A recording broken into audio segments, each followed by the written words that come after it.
네, 한 주도 여러분 승리하셨나요? 우리가 정말로 이 신앙생활을 하는 데 있어서 쉽지도 않고 좀 어려운 것들이 참 많지만 그래도 묵묵히 하나님을 사랑하는 우리 청년들이 있어서 정말로 우리 한국이 어떻게 보면 그 교회가 움직이고 있는 것인지 움직이고 있는 것이 아닌가 싶습니다. 여러분의 힘이 정말로 크다라는 거예요.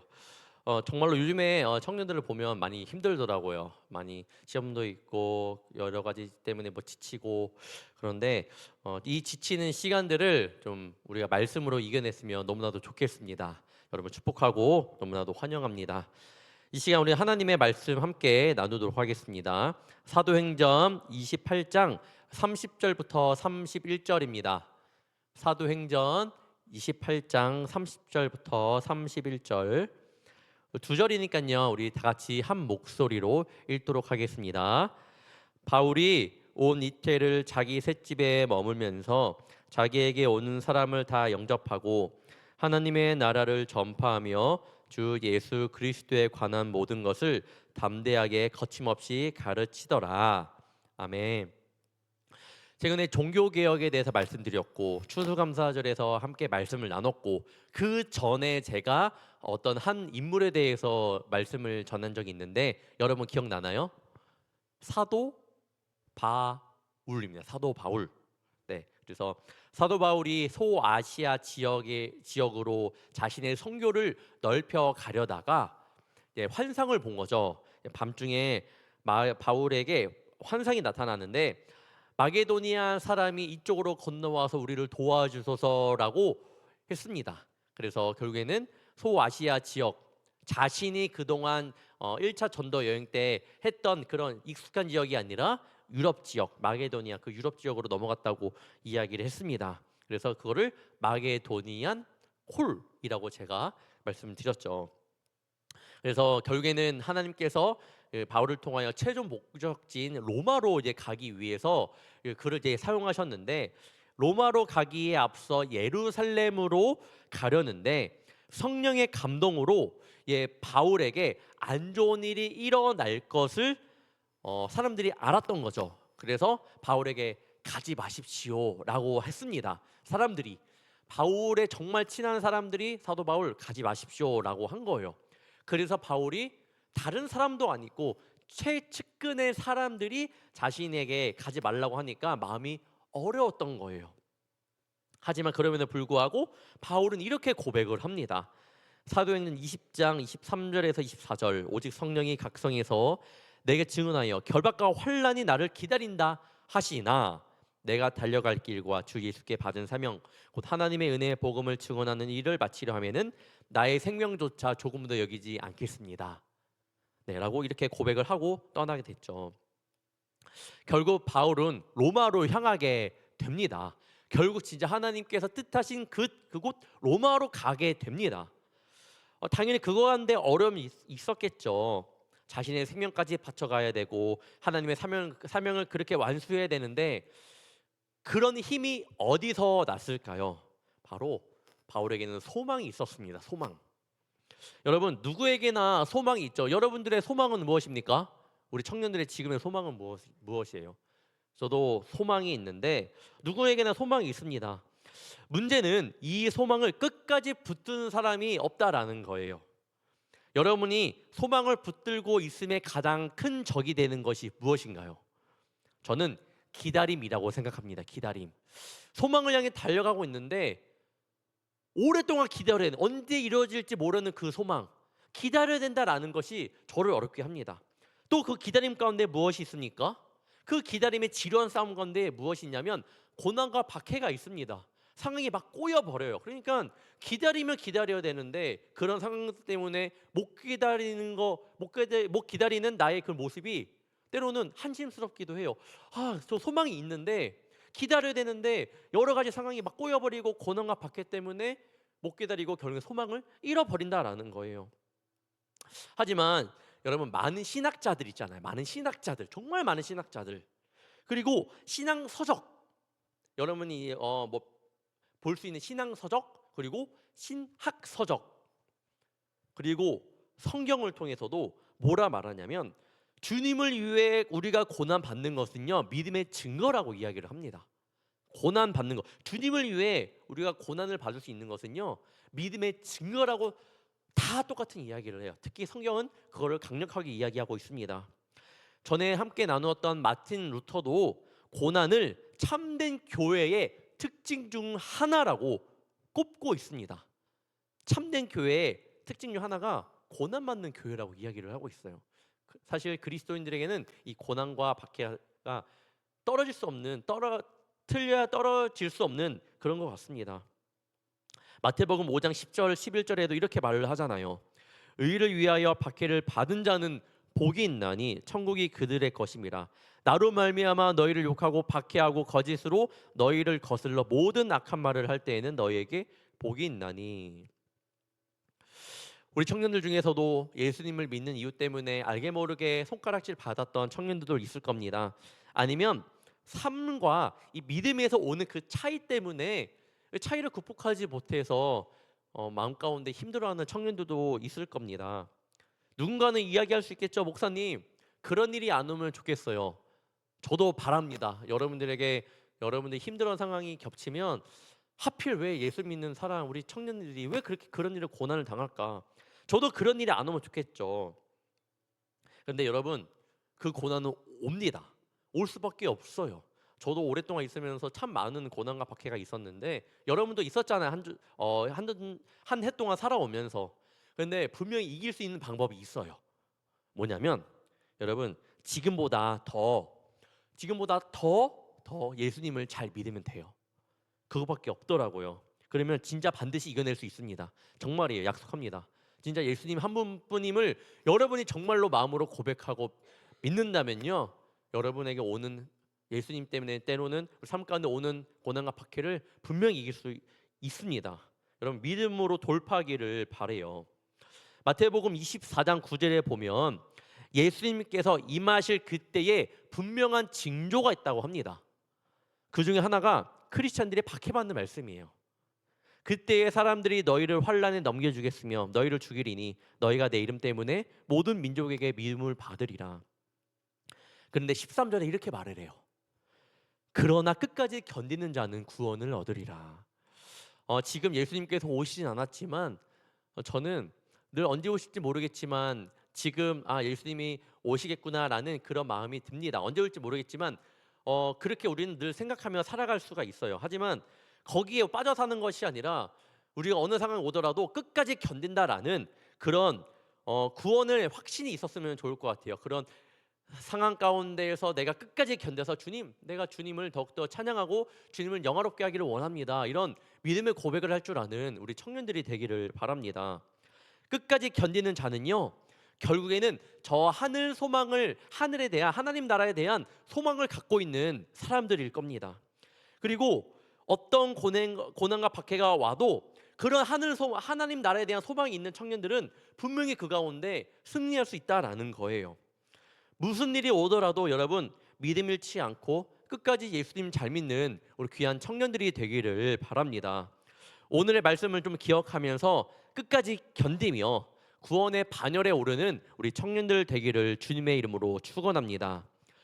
오늘의 주인공 사도 바울 또한 견디고 견디며 또 견디고 계속 견디며 마지막에는 이겨낸 주의 사람이고 우리가 배워야 될 믿음의 선조입니다.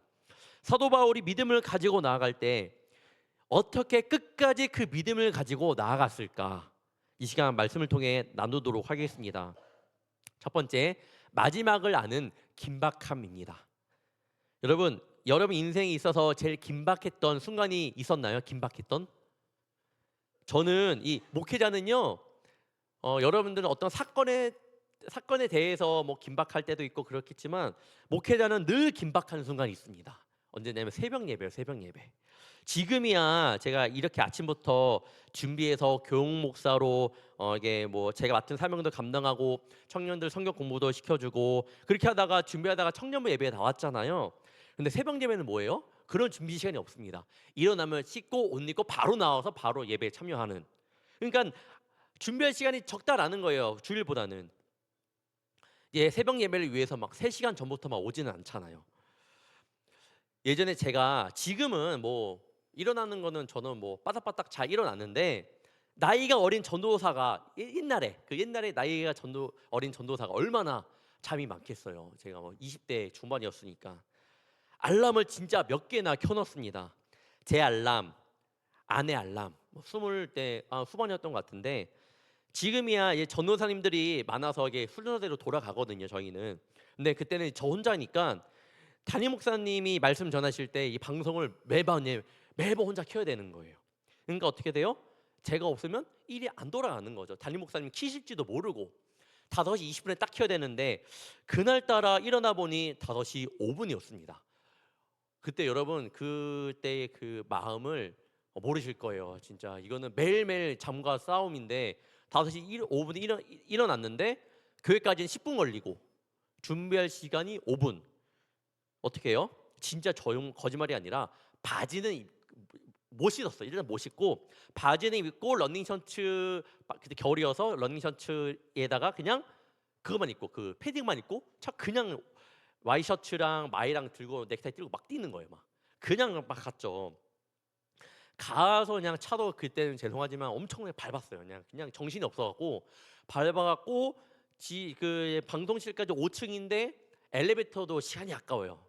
막 뛰어 올라갔죠. 그냥 성도님이 보든 말든 그냥 막 뛰어 올라가서 팍팍팍팍 아니까 그동안 뭐 해온 게 있으니까 켜서 결국엔 딱 켜서 20분에 딱 벙킨 거예요. 휴 하고 그때부터 옷을 입기 시작했습니다. 방송실에 옷을 입기 시작했는데 여러분 그 마음 진짜 근데 매일매일 저는 일어나는 게 쉽지 않았으니까 매일매일가 긴박한 순간이었습니다. 왜냐면 실수하면 안 된다. 실수하면 혼난다.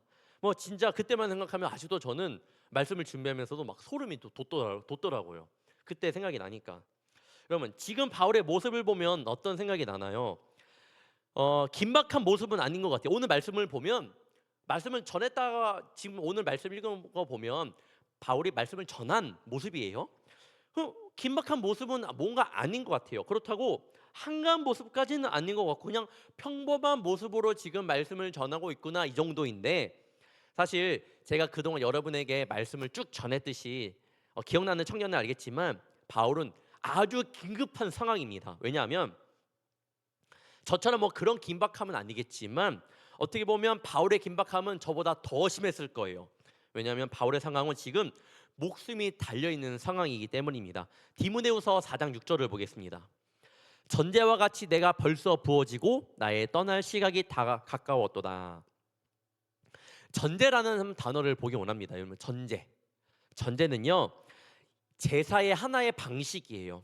하나님께 드릴 어린 양을 제단 위에 올려놓고 불을 이제 불사르기 전에 포도주를 뿌립니다. 이 하나의 그 의식이었는데 즉 뭐예요? 전제와 같이 내가 벌써 부어지고라는 그 묘사하는 이 말씀은요 나의 떠날 시각이 가까웠도다라는 이 말씀이에요. 사실 실상 그 말씀 그 전제와 같이 내가 벌써 부어지고 나의 떠날 시각이 가까워졌도다. 이걸 생각해 보면 정말로 긴박한 상황인 거예요. 그런데 바울은 그 죽음을 앞두고 있는 상황 가운데 어떤 마음이었을까? 여러분 다시 한번 그 죽음을 생각해 보면 떠날 시각이 돼서 진짜 나이가 차서 죽는 거랑 바울은 순교했거든요. 누군가에 의해서 생을 마감하거나 그 두 가지 죽음이 있다 생각한다면 바울은요 전자가 아니라 지금 후자입니다. 이제 마음에 정리가 돼 그런 것도 아니고 진짜 내가 곧 순교할 것을 아는 그런 상황이에요. 정말로 어떤 일이 손에도 잡히지 않을 정도로 마음이 심란할 수도 있는 그런 상황이었습니다. 그런데요 사도행전 28장을 보면 그런 상황 가운데서 사도 바울은요 말씀을 전합니다. 참 저는 이게 놀라웠어요. 23절을 보면 그들이 날짜를 정하고 그가 육숙하는 집에 많이 오니 바울이 아침부터 저녁까지 강론하여 하나님의 나라를 증언하고 모세 율법과 선지자의 말을 가지고 예수에 대하여 권하더라. 바울이 죽음 앞에 선 긴박함은요 두려움이 아니었어요. 오히려 담대함이었습니다. 그게 놀랍습니다. 죽음 앞에 서 있지만 순교 그냥 생애 좀 나이가 좀 차서 하나님의 부르심을 받는 것이 아니라 순교에서 그런 죽음 앞에 서 있는 이 바울이 그 가운데 서 있는 것은 두려움이 아닌 담대함이었습니다. 그리고 그런 오히려 긴박한 상황들이 오히려 복음을 더 전해야 된다는 사명감으로 바뀌었던 그런 사람이었던 거예요. 어떻게 그럴 수 있을까? 어떻게 두려움이 아닌 담대함으로 복음을 전할 수 있을까? 여러분 영화 바울이라는 그 영화 아시나요?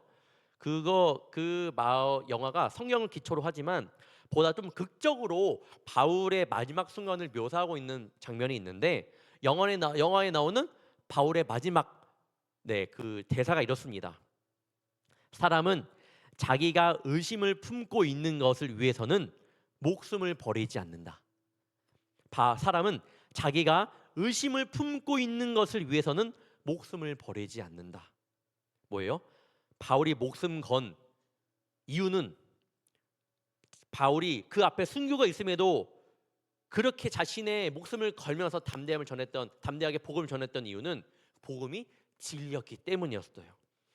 목숨을 버렸던 이유는 자기가 복음을 바라봤을 때는 하나님 말씀 의심 가는 부분이 하나도 없었던 겁니다. 자신이 보기에는 하나님 말씀이 완전한 진리였어요. 그 가운데 불평불만이 사라지고 두려움이 사라지고 불안함이 사라지고 담대함으로 확신을 가지고 그 긴박한 상황 가운데에서 목숨이 왔다 갔다 하는 상황 가운데에서도 그래서 바울은 복음을 전했던 겁니다. 두 번째, 때를 얻든지 못 얻든지 위에서 언급했던 것처럼 바울은 이제 나는 순교할 때가 얼마 남지 않았구나라는 것을 알았습니다. 그래서 이때의 긴박한 상황이 바울을 움직이는 큰 힘이 되었다고 방금 말씀드렸는데 빌립보서 1장 12절부터 14절 한번 보겠습니다.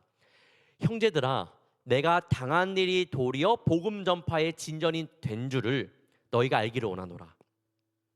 이러므로 나의 매임이 그리스도 안에서 모든 시대양과 그 밖의 모든 사람에게 나타났으니 형제 중 다수가 나의 매임으로 말미암아 주 안에서 신뢰함으로 겁없이 하나님의 말씀을 더욱 담대히 전하게 되었느니라. 뭐예요? 자신이 당한 일이 도리어 복음 전파의 진전이 되었다라고 분명히 말하고 있어요.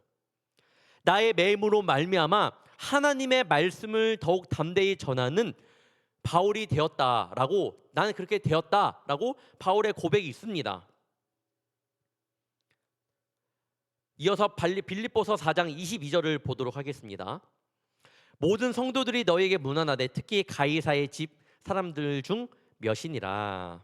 자, 일단은 지금 바울이 그런 담대함으로 복음을 전하고 있는 상황, 여러분 꼭 기억하면 좋을 것 같고, 방금 다시 한번 읽었던 말씀을 보도록 하겠습니다. 모든 성도들이 너에게 문안하되 특히 가이사의 집 사람들 중 몇이니라. 가이사, 여러분 여기서 가이사를 한번 볼게요. 가이사의 집은 누구를 말하고 있나요? 로마 황제의 집안 사람이라고 보면 될 것 같습니다. 뭐예요? 지금 방금 읽은 말씀에서 그들이 빌립보 교인에게 지금 문안하고 있는 거예요. 뭐예요? 황제의 집안에도 복음이 전해졌다라는 그런 증거가 되는 말씀입니다. 빌립보 교인들아, 특히 가이사의 집 사람들 중에서도 너에게 문안하는 사람이 있다라고 이렇게 이야기를 합니다. 로마 황제 집안까지 안 해도 지금 복음이 전해진 거예요. 잘 생각해 보면 지금 로마에 바울이 어떤 모습으로 간 거예요? 죄수로 간 겁니다. 죄인으로 간 거예요. 그럼 어떻게 해서 그 복음이 전해졌을까? 바울의 이 삶의 긴박함은요, 바울이 복음을 전할 수 있는 담대함은 좋지만 바울이 복음을 전할 그때를 정해놓지 않고 때를 얻든지 못 얻든지 어느 상황에서나 어느 시간에서나 복음을 전하게 된 그런 계기가 되었던 거예요. 디모데후서 4장 2절을 보겠습니다. 너는 말씀을 전파하라. 때를 얻든지 못 얻든지 항상 힘쓰라. 범사의 오랜 참음과 가르침으로 경책하며 경계하며 권하라. 때를 얻든지 못 얻든지 이 삶의 긴박함은요, 그렇게 복음을 전해야 되겠다라는 그런 마음을 준 거예요. 그래서 순교 앞에서도 담대함의 복음을 전했고, 언제 저 사람은 조금 나중에 전할까? 뭐 이렇게 상황과 시간 뭐 그런 거 고려하지 않고 바울은 그런 것들 때문에, 그런 삶의 긴박함 때문에 때를 얻든지 못 얻든지 하나님의 말씀을 전했던 그런 자녀였습니다. 여러분, 하나님은요 어떤 어느 상황 가운데에서 역사할지 몰라요. 오늘 성경 공부하는 청년들과 함께 나눴지만요, 하나님은요 이 고레스 왕, 예수님을 믿지 않았던 이 고레스 왕에게도 역사하십니다. 그리고 하나님의 약속을 이뤄내셔서 포로 귀환이 시작이 됩니다. 하나님의 역사는 어떻게 이루어질지 몰라요. 저는 정말 놀랐던 게 뭐냐면, 고등학교 때 우리 청년 한 20대 초반 때 만났던 사람들 중에 정말 교회를 욕했던 친구들도 있었고, 아는 형 중에서 그런 거를 교회 왜 다니냐라고 했던 형도 있었는데, 한 20대 중반인가 30대 초반 때 한번 연락이 오더니 나 교회를 다니겠다라고 연락이 온 거예요. 네, 이름은 실명도 거론할 수 있을 정도로 딱 두 명이 생각이 납니다. 정말로 신기했습니다. 얘가? 어떻게 그 형이? 너무나도 신기해. 너무나도 하나님께서 어떻게 역사했는지 한번 그래도 물어봤어요. 형 어떻게 됐어? 라고 하니까 직장에서 출장을 갔대요. 출장을 뭐 네덜란드가 갔었는데, 거기서 다니고 있다가 한 사람을 만나게 됐는데, 힘드니까 당연히 뭐 얘기를 하다가 한번 교회 다녀볼래? 그래갖고, 할 게 없잖아요. 출장 가면 뭐 주말에 놀러 다닐 수 있지만, 그래서 한번 교회를 나갔는데 거기서 믿음을 배우고, 그다음에 거기서 믿음을 받았고, 그리고 거기서 그 추천해준 책을, 신앙 서적을 읽으면서 그때부터 많은 신앙 서적을 읽고 저한테 물어보더라고요. 종이야, 너 이 책 알아? 이 책 어떤 거야? 어때? 그러면 더 책 좀 추천해달라고 이야기를 하더라고요. 하나님의 역사하심이 놀랍습니다. 놀라요. 여러분, 지금 한번 생각해 보세요. 내 주변에 진짜 예수님이 안 믿을 것 같은 친구 한번 떠올려 보세요. 그리고 그 친구를 위해 꼭 기도해 보길 바랍니다. 그리고 그 친구를 통해서 여러분이 하나님을 만나길 원해요. 하나님은 살아계시다라는 것을 여러분 느끼길 간절히 원합니다. 분명 하나님은 역사하십니다. 지금의 코카콜라를 있게 한 로버트 우드러프라는 그 회장을 아시죠? 그는 사업의 비결을 물어보는 기자들에게 이렇게 답했다고 합니다. 내 몸 혈관 속에 흐르는 것은 피가 아니라 뭐라? 코카콜라다라고 이렇게 이야기할 정도예요. 뭐 정말 그 사람의 몸을 찌르면 코카콜라가 나오나요? 그렇진 않죠. 그 의미가 코카콜라를 향한 그 사람의 열정을 볼 수 있다라는 거예요. 누군가 우리의 몸을 찌르면 무엇이 나올까? 여러분을 찌르면 무엇이 나와요? 누군가 여러분을 톡 찌른다면 여러분 무엇을 보여줄 수 있겠습니까? 적어도 바울의 몸을 찌르면 예수님을 사랑하는 사람, 오직 복음만이 그의 몸에서 나올 것 같아요. 제가 계속 바울의 이야기를 전하면서 느낀 것은, 진짜 복음의 사람이구나. 진짜 하나님의 말씀에 흔들리지 않고 정말 그 진리의 표대를 향해서 나아가는 귀한 사람이구나라는 것을 깊이 느끼게 되었습니다. 그리스도인으로 산다는 것은 무엇일까? 여러분, 넌 어떻게 살아가야 될까? 한번 깊이 생각해 보기를 바랍니다. 예수님의 자녀라면요, 여러분의 삶 속에서도 분명히 그 믿음이 이어져야 됩니다. 이어져야 돼요. 분명히 이어져야 됩니다. 부족하더라면 하나님께 기도하면서, 여러분, 하나님, 내 부족한 믿음이지만 주님, 내 신앙, 주일만의 신앙이 아니라, 그 믿음이 아니라 삶 가운데도 이어지는, 그래서 때를 얻든지 못 얻든지 주님의 사명을 감당할 수 있는 주의 자녀가 되게 해달라고 주님께 기도하며 나가는 우리 청년들 되기를 바랍니다. 세 번째, 오직 하나님의 영광만을 위해. 저는 바울이 좋아요. 왜 좋냐 하면, 다메섹에서 들었던 주님의 음성은 분명한 음성이었기 때문입니다. 다시 한번 말씀드리면, 여러분, 바울이 다메섹을 갔던 이유가 뭐예요? 다메섹을 향해서 갔던 이유가 뭐예요?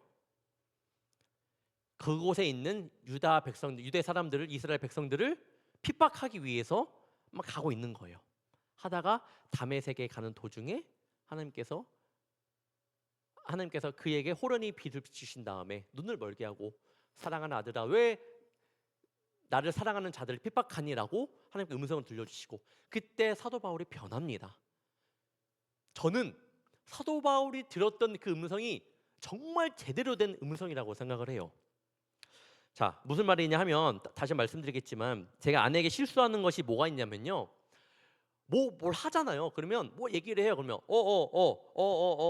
하고 근데 아까 뭐라고 했지? 이거 맨날 하는 제가 실수하는 것 중에 하나입니다. 맨날 하다가 근데 뭐라고 했지? 맨날 그런 실수를 하는데 뭐예요? 지금 바울은요. 그때 음성을 들었잖아요. 잘 봐요. 다메섹에 하나님의 음성을 들었잖아요. 그 이후의 삶을 봐봐요.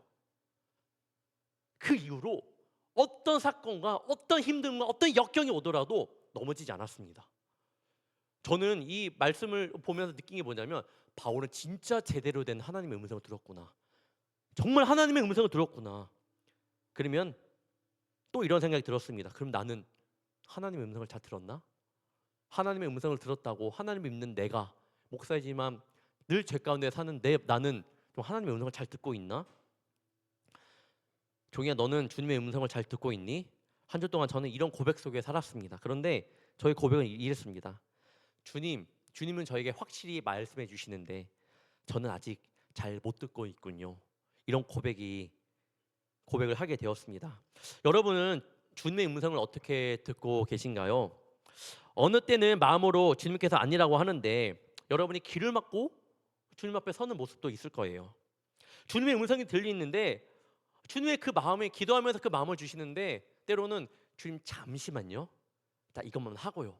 라고 이렇게 말을 하는 청년들도 있을 겁니다. 여러분, 부족한 모습이 많이 보였던 2024년이 아니었나요? 저는 저의 모습 가운데 참으로 부족한 모습이 많았던 시간이 바로 2024년이었던 것 같습니다.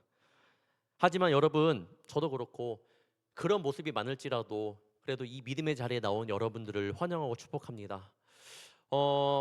전에도 제가 새벽 예배 때 말씀을 드렸는데 한국 교회 제가 내년을 어떻게 조금 우리 청년들이 이끌어가면 좋을지 고민하면서 이 박찬선 목사님과 함께 한국 교회 트렌드 2025년 다녀왔습니다. 그래서 근데 그 분이 하나의 그래프를 보여주는 거예요. 그래프를 보여주는데 그 그래프가 1억짜리 그래프래요. 뭔 그래프냐? 옛날부터 우리 한국 교회 초기 때부터 모든 교회들의 그 빅데이터, 뭐 그 통계, 그 성도들의 통계 그런 것들 있잖아요. 어느 교회는 몇 명씩 신앙을 하고 있고 세례를 받고 그런 것들 있잖아요. 그런 것들이 이제 사고 받는 걸 또 돈이 들었나 봐요. 그런데 그걸 가지고 지금까지 왔던 통계 데이터를 가지고 끝내는 게 아니라 이 데이터를 가지고 또 교수들에게 의뢰를 합니다. 그러니까 이 교수들이 쫙 보면서 앞으로는 인원이 성도들이 어떻게 될 것 같다라는 것을 예측을 하는 거예요. 자, 이렇게 시작했다가 점점 어떻게 해요? 점점 내려가요, 올라가요? 내려가죠. 이게 오늘이라고 하잖아요. 앞으로 어떻게 돼요? 점점 내려갑니다. 이게 이제 뭐 전문가들이 본 통계를 내서 이렇게 내려갔다 하더라고요. 분명히 이 믿음의 자리를 지키지 못하는 청년들, 아니 또 아이들, 또 성도들, 어른들 많이 있을 거예요. 근데 바라옵기는 여러분, 힘들더라도 믿음은 포기하지 않기를 간절히 바랍니다. 우선순위를 믿음에 두기를 간절히 원해요. 하나님께서 분명히 그 삶을 역사해 주실 줄 믿습니다. 오스 기니스는 그의 책 소명에서 직업이 끝나는 것과 소명이 끝나는 것을 혼동하지 말라고 말하고 있습니다. 직업, 즉 직장을 다니거나 사업을 하다가 은퇴할 수 있지만 하나님이 주신 소명에는 은퇴가 없다고 하는 거예요. 맞아요. 그것이 바로 청년들이 가지고 살아가야 할 정신이라고 저는 생각을 합니다. 오스기니스는 윌리엄 드레이크 경의 이 글을 기반으로 만들어진 성공의 기도문의 한 구절을 인용하며 이렇게 말을 했다고 합니다. 하나님께 영광 돌리는 것은 어떤 위대한 일을 시작하는 것이 아니라 같은 일을 계속하여 끝날 때까지 하는 것이다. 우리 청년들이 하나님의 일을 감당하는 것이 버겁기도 합니다. 저도 늘 청년들 부탁을 할 때 기도하고 부탁해요. 청년들의 마음이 좀 어렵지 않을까? 청년들뿐만 아니에요. 이거는 모든 성도들에게도 목사님들이 부탁할 때 굉장히 걱정하면서 부탁을 하긴 하거든요. 때로는 그런 것 때문에 자신의 삶의 일과 중첩되어 더 힘들게 느껴질 수도 있습니다. 주말에 황금 같은 시간에 남들은 다 노는데 나는 교회 때문에 시간을 못 내서 내 시간을 빼앗기는 것처럼 느끼는 우리 주의 청년들도 있을 겁니다. 일을 나가야 하는데 교회 일만 하면 체력이 바닥나는 것처럼만 느껴질 수도 있겠죠. 그런데 여러분, 이 모든 것을 해결할 수 있는 방법, 내가 사명 가운데 주님의 사명을 감당하는데, 믿음의 생활을 하는데 지치지 않을 수 있는 방법 하나 있습니다. 아까 말했죠. 고난과 박해가 왔을 때 이길 수 있는 방법, 지금보다 더 한 발자국 더 예수님을 더 믿으면 됩니다. 여러분의 믿음이 한 발자국 더 성숙할 수 있도록, 여러분이 그동안 찬양을 못 들었더라면 한 번 더 들으면 되고, 말씀을 좀 놓쳤더라면 유튜브를 통해서라도 말씀을 다시 한번 들으면 되고, 성경을 못 봤더라면 유튜브에 많이 나오잖아요. 그런 성경을 정리해준, 아니면 여러 가지 공부하고 싶은 것을 들으면 되고, 모르면 저에게 물어보시면 되고, 여러분 한 발자국 한 발자국 이렇게 믿음의 성장이 있기를 간절히 원합니다.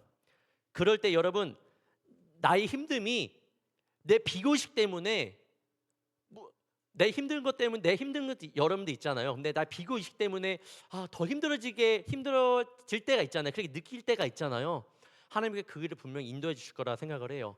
힘듦이 아니라 그것이 축복이었다라고, 기쁨이었다라고 하나님께 변화시켜 주실 줄 믿습니다. 주님 앞에 섰을 때에 여러분 칭찬받는 주의 자녀가 되어야 하잖아요.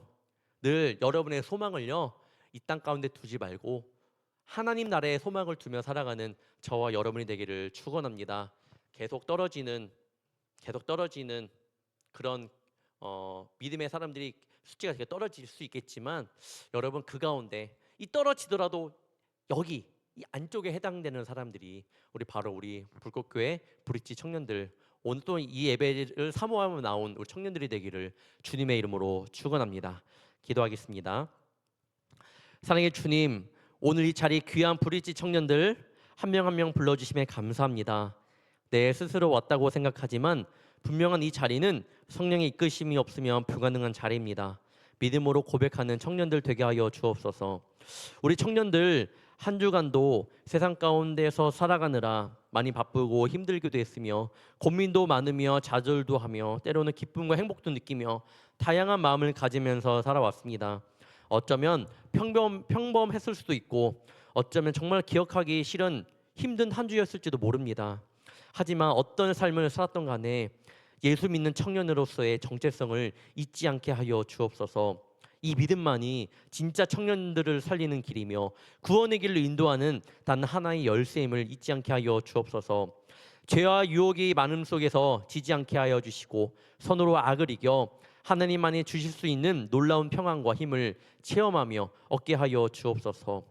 세상에 어떤 고난과 박해가 오더라도 그런 긴박함 속에서도 중심을 잃지 않으며 그때일수록 더 예수님을 잘 믿는 청년으로서 담대하게 세상 가운데 나아갈 수 있도록 도와주시옵소서.